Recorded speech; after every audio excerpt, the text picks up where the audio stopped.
Lau, gunung yang diselimuti kabut tebal. Bukan sekedar dingin, tapi dingin yang membawa beban sejarah dan janji-janji terlarang. Di Lau, alam bukan hanya pemandangan, tapi penjaga yang ketat. Siapapun yang nekat melanggar pantangan akan menjadi miliknya. Malam ini, kita mulai cerita tentang Rian dan sebuah kesalahan yang membawanya berhadapan langsung dengan entitas yang paling ditakuti di sana, pocong merah. Dikatakan, penampakannya bukan hanya memberi ketakutan, tetapi juga meninggalkan bekas. Lau punya cara sendiri untuk menghukum. Dengarkan baik-baik. Bisikan angin di celah pepohonan mati itu mungkin adalah jeritan pendaki yang tak pernah kembali. Persiapkan diri Anda, karena aura di sini sudah mulai terasa berat. Kelembapan udara bercampur dengan sesuatu yang busuk. Sesuatu yang tidak seharusnya ada di ketinggian ini.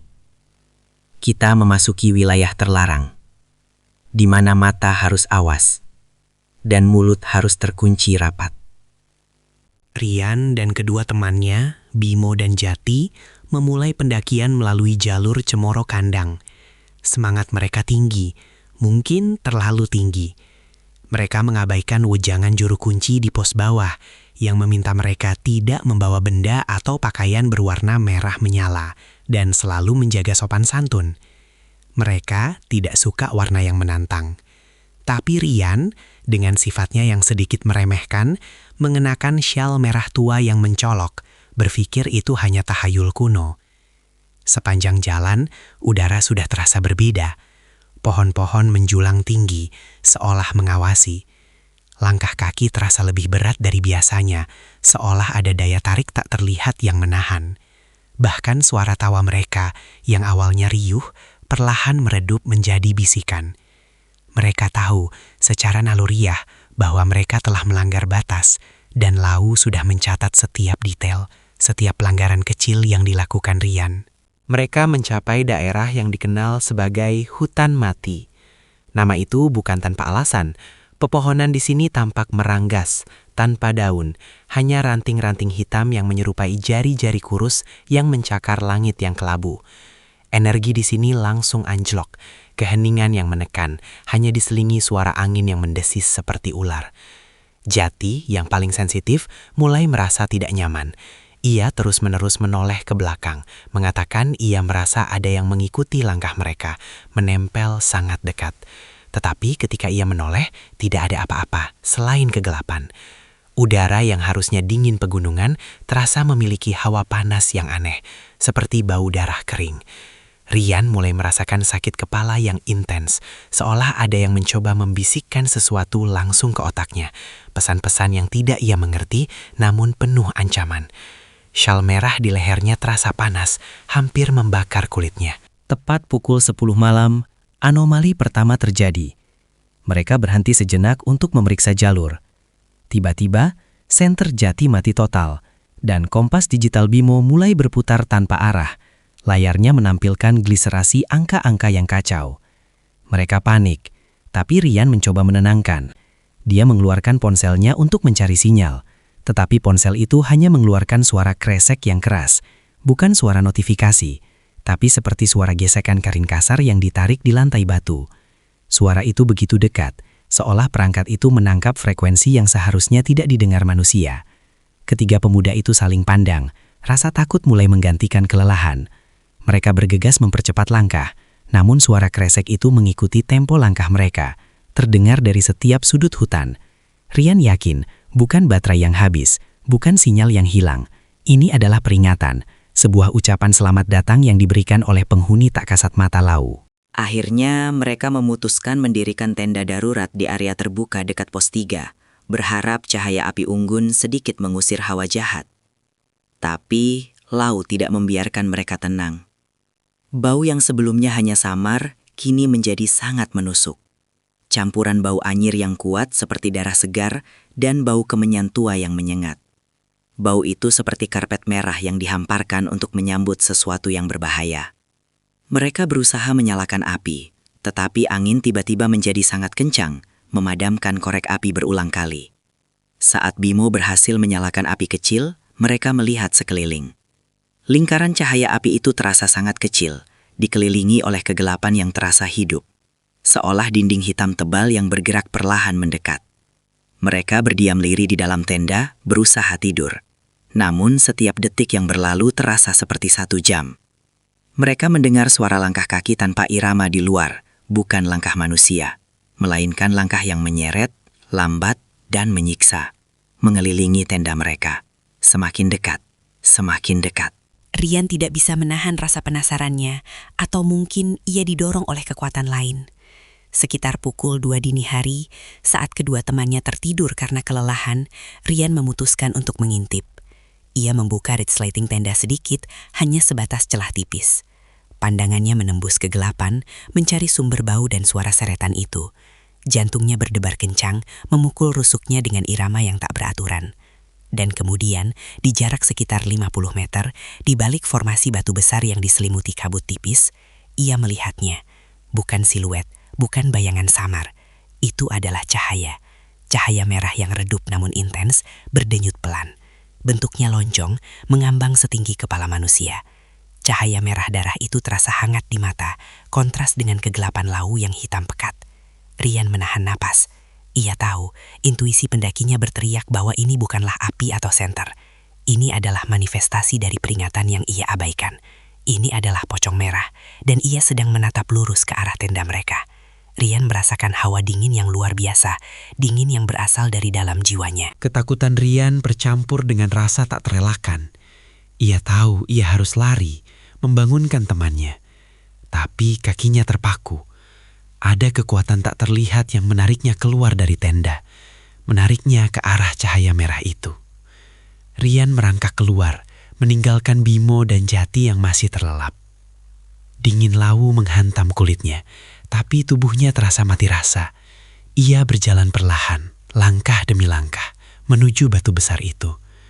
Semakin dekat ia, bau anyir dan kemenyan semakin menyengat, menusuk hidungnya hingga air mata keluar.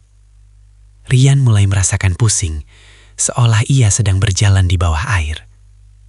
Ketika jaraknya tinggal beberapa meter, ia bisa mendengar suara. Bukan serekan, tapi suara bisikan yang tak jelas, seperti doa kuno yang diucapkan terbalik.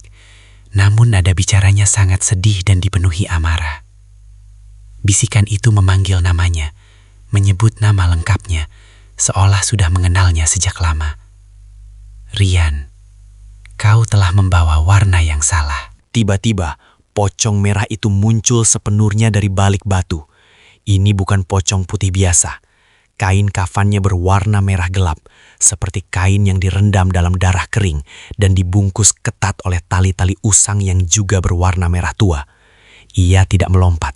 Ia mengambang, bergerak dengan gerakan yang tidak wajar, memutar di udara tanpa suara, hanya bunyi kresek kain kasar yang menjadi musik latar kematian. Wajahnya adalah kengerian yang tak terlukiskan. Mata pocong itu mengeluarkan cahaya merah yang sama, tanpa kelopak, hanya rongga bercahaya. Dan yang paling mengerikan, ia tidak memiliki wajah yang rata. Di bagian mulut dan pipi, kain kafan itu tampak robek, memperlihatkan gusi menghitam dan gigi yang panjang, tajam, dan kotor. Pocong merah itu tidak bergerak cepat, justru itu yang paling menakutkan. Ia mendekat perlahan, dengan kehampaan mata merahnya menatap lurus ke syal Rian. Jantung Rian serasa berhenti. Ia mencium bau belerang dan besi yang sangat kuat. Pocong merah itu mengangkat tangannya yang masih terikat kain, seolah ingin meraih syal merah di leher Rian. Kau milikku sekarang, bisik suara hampa itu tepat di telinga Rian. Ini adalah puncak teror di mana realitas Rian runtuh. Jump scare. Rian tidak tahu dari mana ia mendapat kekuatan, tetapi naluri bertahan hidupnya tiba-tiba mengambil alih. Ia berbalik, merobek syal merahnya dan melemparkannya ke belakang tanpa melihat. Ia lari sekencang-kencangnya, tanpa arah, meninggalkan tenda dan teman-temannya. Ia tidak peduli dengan jurang, tidak peduli dengan pepohonan. Yang ada di pikirannya hanya lari dari entitas merah yang terasa membakar punggungnya. Suara langkah seretan yang cepat kini bukan hanya mengikuti, tetapi mendahuluinya. Setiap ia menoleh, ia melihat sekilas pantulan kain merah di antara batang pohon. Rasa sakit di kepalanya meningkat tajam, seolah pocong merah itu menancapkan kukunya ke dalam pikirannya. Ia tersandung dan jatuh, lututnya menghantam batu tajam. Namun rasa sakit fisik tidak sebanding dengan kengerian yang ia rasakan di jiwanya. Ia merangkak menjauh, terus merangkak, hingga akhirnya ia mencapai area yang sedikit lebih terbuka, dan suara seretan itu tiba-tiba menghilang. Tapi keheningan itu lebih menakutkan dari suara apapun. Pagi datang, tapi tidak membawa harapan bagi Rian. Ia ditemukan sendirian, jauh dari pos 3, bersembunyi di bawah semak belukar, menggigil hebat meskipun matahari sudah muncul. Bimo dan Jati yang terbangun dan menyadari Rian hilang, panik dan meminta bantuan tim SAR lokal. Ketika tim SAR menemukannya, Rian tidak lagi sama. Matanya kosong, tidak merespons. Dan yang paling menakutkan, ia terus menggumamkan frasa yang sama berulang-ulang. Merah, kau adalah aku adalah Lau. Ia tampak terputus dari kenyataan, fisik dan mentalnya hancur. Tim SAR mencatat bahwa ada bekas cekikan samar di leher Rian, persis di tempat ia mengenakan syal merah itu.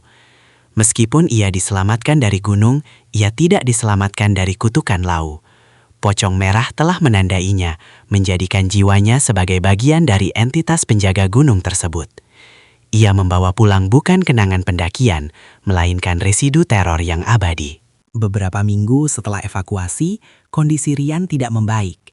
Ia sering terbangun di malam hari, berteriak ketakutan dan menyebut nama pocong merah. Dokter tidak menemukan penyakit fisik, tapi psikis Rian telah rusak total. Ia menolak semua warna merah, bahkan makanan berwarna merah. Ia juga sering terlihat menatap ke jendela dengan pandangan dingin, seolah menunggu sesuatu. Suatu malam, ibunya menemukan Rian di kamarnya, sedang mencoba membungkus dirinya sendiri dengan spray putih. Gerakannya lambat, menyeret, persis seperti cara pocong merah bergerak. Saat ibunya memanggil, Rian menoleh. Tatapannya dingin dan ada sedikit kilatan merah di matanya yang sayu. Rian sudah tidak ada di sana. Yang tersisa hanyalah cangkang fisik yang ditempati oleh ketakutan abadi dari Lau. Ini adalah kisah nyata tentang konsekuensi dari melanggar pantangan, tentang harga yang harus dibayar ketika kita menantang alam gaib yang berdiam di puncak-puncak suci. Lau telah mengambilnya, sepotong demi sepotong, menjadikannya peringatan bagi pendaki lain yang sombong. Misteri Gunung Lawu dan kengerian pocong merah tetap menjadi legenda yang diceritakan turun-temurun. Pelajaran dari kisah Rian sangat jelas. Ketika kita memasuki wilayah yang disucikan, kita harus datang dengan kerendahan hati, bukan kesombongan. Warna merah yang ia kenakan bukan hanya kain, tetapi simbol tantangan yang diterima oleh penjaga gaib gunung.